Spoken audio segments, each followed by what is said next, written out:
Good news, boxing fans around the world. B Marsh Boxing back at it with another boxing video. So it looks like, in principle, Stephen Coolboy Fulton, two strap holder at 122 pounds. I believe he has a WBC and the WBO. Well, he's going to be fighting Naoya the Monster Inoue. The Monster Inoue has vacated all his straps at bantamweight, where he became undisputed after defeating Paul Butler in Japan, probably at the sometime in, what was it, in December last month. But here they are in the spring of 2023. They're going to make this fight happen. That's definitely good news. One thing for sure, two things for certain. I didn't think this fight would be that easy to be made, considering just about a week ago I'd read that the man, Stephen Fulton, was going to be in a rematch with Brandon Figueroa for the interim WBC strap at featherweight, not at super bantamweight where they competed in 2021 in a great fight. In my opinion, the fight could have gone either way. I had that fight a draw, but the man Coolboy Steph is here, and he's going to be going for his first time outside of the United States, going to be traveling to Japan to face a guy they consider one of the best pound for pounders in the planet. You know what I mean? The man, Naoya the Monster Inoue. He's been a champion in how many weight classes? Let's see. Bantamweight, super flyweight, flyweight. And he might have been a champion at 108 if I could recall. I probably believe that's where he got his first strap. Yeah, went from 108. So he's a four-weight champion. You know what I mean? Trying to become a five-weight champion. You check it. So it's going to be interesting, you know. The man, Coolboy Steph, is a PBC fighter. This is a fight that is PBC in top rank. You know what I mean? You know, we don't usually see these kind of matches made from top ranking PBC fighters. Some say it can't be done. You know, we've been waiting for fellas like, what's his name? You know, Errol Spence and Terrence Crawford to make that fight happen. But there was always roadblocks, or this side of the street, BS. The man, Crawford, becomes a free agent, no longer has been tied to any promoter, and the fight still can't be made. You know what I mean? You check it. So at the end of the day, this is definitely good news. Like I said, Coolboy Steph going to have to travel to Japan. The fight going to be aired on ESPN. So I doubt it's going to be a joint venture. You know, neither guy is a big name in the United States. So it ain't going to be a joint venture like PBC going to showcase it and ESPN at the same time. And best believe this fight will not be on regular ESPN because of the time difference. You know what I mean? The fight going to be in Japan, so it's going to be like one of them fights you got to wake up at 7 p.m. Eastern, 7 a.m. Eastern, excuse me, to catch the fight. You know what I mean? So with that being said, it's going to be an interesting fight. You know, Coolboy Steph was just one fight away from undisputed at, what you call it, at 122 pounds. The other guy, MJ Akhmadaliev, has been very inactive, actually, since he got himself two straps. And he fights on the DAZN side. That's not a fight that probably Stephen Fulton's considering, especially with the kind of money he's probably going to get going to Japan to fight the man. You know, I don't blame him one bit. You know, this is going to be a lucrative payday for him, rather than fighting in the USA, where neither guy, Naoya the Monster Inoue and Coolboy Steph, are not household names. They wouldn't probably be a big fight as far as the magnitude, as opposed to over there in Japan. You know, the man, Coolboy Steph, is taking a big risk, but it's one of those high risks, high reward type of fight. And I'm looking forward to it. Be more to BK. What's up, my G? Big up yourself, man.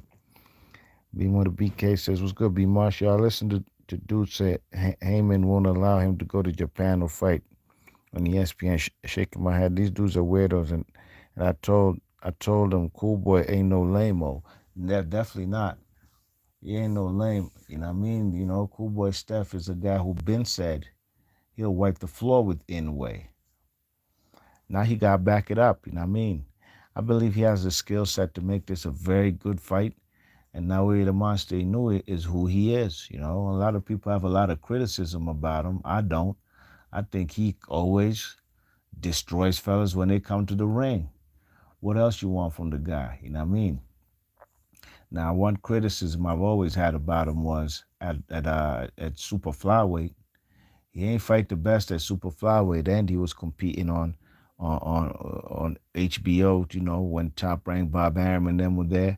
He ain't fighting no Estrada El Gallo or Rungvisai. You know what I'm saying? He got himself a little WBO strap at super flyweight, and he got up out of there. So I wasn't really a fan of that. You know what I mean? Not at all. And he defended that WBO strap many of times. You know what I mean? When he beat Omar Narvaez for the strap in Japan, you check it. He probably had at least 5 to 6 title defenses, and the guys he fought at 100 and at 115 were not the best of the best. Okay, so he went up to bantamweight. You know, beat fellas like Juan Carlos Payano, got himself a WBA strap when he fought fellas. Also IBF when he destroyed Emmanuel Rodriguez in 2 rounds. He went life and death in a great fight. The first fight versus Nonito Donaire. You know what I mean? So again, you know, those names at 100 and what you call it, 118. These names are not better than Cool Boy Steph. I'm gonna keep it tall with y'all. Now, Nonito Donaire definitely is. He's gonna be a future Hall of Famer. But Nonito Donaire also was definitely past his prime. You know what I mean? We see what happened in the second fight. You know, nobody wanted to see that. But in order for the man that way, the monster Inoue to become undisputed, he had to do it, Mo. He had to fight that guy to get himself a WBC strap that Nonito Donaire took off that French dude. I can't even remember the French dude name. What's up, Mike 104? What's up with you, G? Big up yourself, man. Mike 104 says, what's happening, B Monster? Japanese homie told me about Monster Inoue back in 2015, 2016. True indeed. I've been watching this guy, the Monster Inoue, since about 2014. You know what I mean? I believe that's when he got his first strap in like his 7th fight or his 6th fight. And I seen him fight, you know, them fellas, Koke Jim. You know, he fought some good fighters, you know what I mean? And then Omar Narvaez was a big fight that he to me when he solidified himself as a guy who's on the way to greatness. You know what I mean? Hey, your phone. So yeah, Bimo the BK says we've been watching Cool Boy Steph fight undefeated guys back to back to back, and Slim earned his spot in my opinion. Absolutely. You know, he's a fighter I've been watching, a guy that I'm very high on, very fond of, and you know, great fighter from Philadelphia. I mean, I've seen him fight live. I seen him fight live on the undercard of a Jared Hurd versus what's his name? Uh, what's that guy named J Rock? J Rock from Philly. You know, so I've been a fan of him.